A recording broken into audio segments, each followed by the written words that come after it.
Okay, I'll start it off with the controversial topic. And so I'll start it off with, we could cut half the gap if we exercise the mill rate authority we have for municipal operations, which would amount to about 1.78, I think, mills, which is roughly,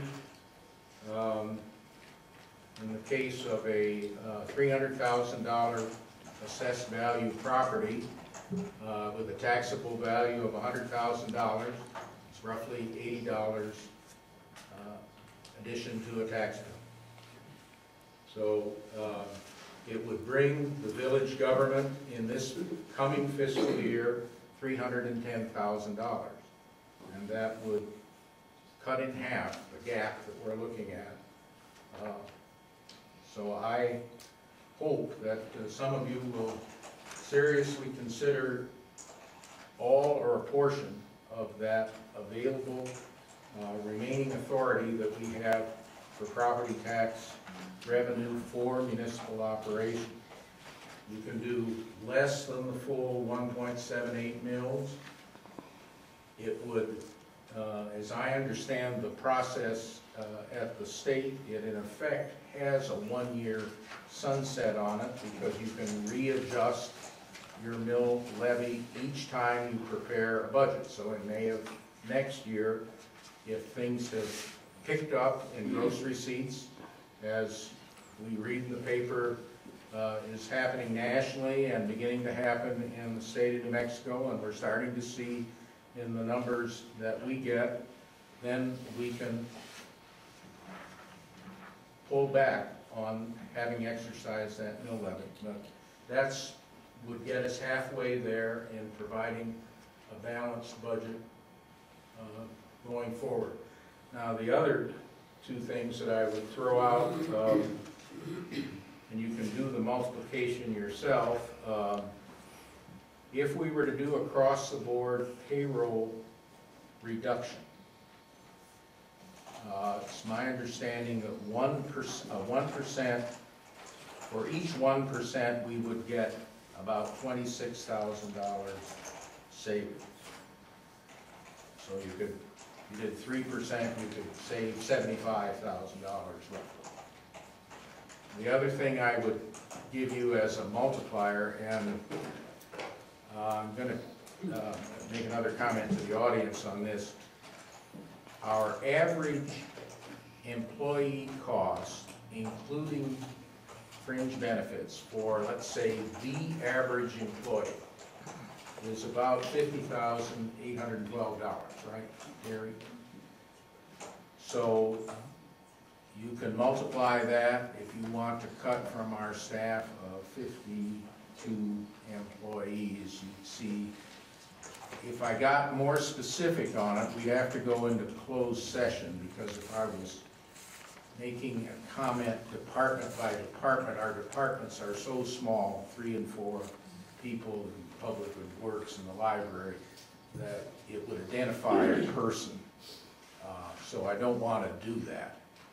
But you can, for budget planning purposes, if you use $50,812 as a multiplier, you can see how much savings you can achieve if we had to take the severe step of downsizing our staff. Those are the introductory comments I'd like to make.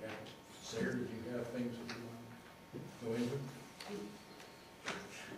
Thanks. I guess the first sort of general comment that I'd like to make is that when we made our budget last year, another sort of additional theory test or way of looking at the trends, we inherited, or when I came on the council, we inherited the investments, the cash reserves that the village has from the good years, from all the construction revenues of good years. And when we were looking at the budget last year, we kind of saw this as, okay, we have cycles, and we saved money in the good years. This is taxpayer money. It's perfectly fair to then try and keep things even and steady and use it in the lean years. It's not going to fly this year. It's gone too deep. So we did that last year, and so this year, I think we have to approach this with the making the hard decisions about tax revenues, and equally with expenditure cuts in order to balance this budget or get it very close. We looked at, we have, our budget revenues are always projections. And even though this year we've been looking at everything dire through the year, we've also been, I think, a bit remiss in, as we've seen things being bad over the year, our revenues being very slow. We've allowed positions to be filled when maybe we shouldn't have allowed positions to be filled. And we probably should have a more formal process of, even though we do look at these budgets and we certainly get the reports every month, we've got to stay on top of it a little more because we've dug ourselves into a $600,000 hole. And so that all said, I think that, we can look at the $310,000 in revenue, but I think we still have to get at that elephant in the room, which is, at the least, we've got to look at probably $300,000 worth of cuts. And they're going to have to come from, looking through the expenses. I think the economic supplement is I don't see how that can survive. That came in saying, well, if that's, we can always, that's the reason we set it up this way as opposed to doing it as a cost increase, a COLA increase.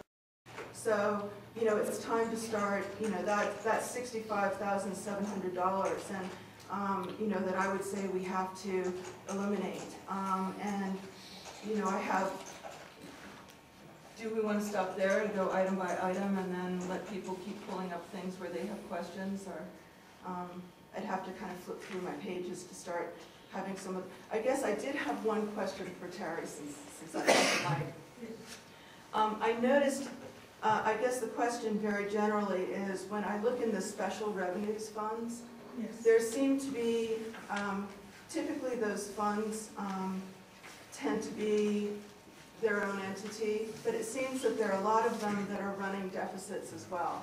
And I was wondering what kind of a hit those are taking on our general fund, and whether or not,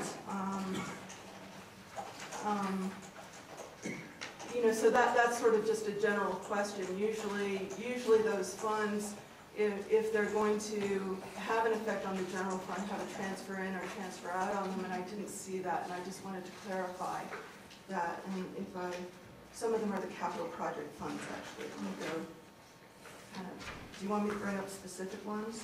That's fine if you would like. For example, I think the biggest one, course, would be the first one, for co-op, which is on page 43.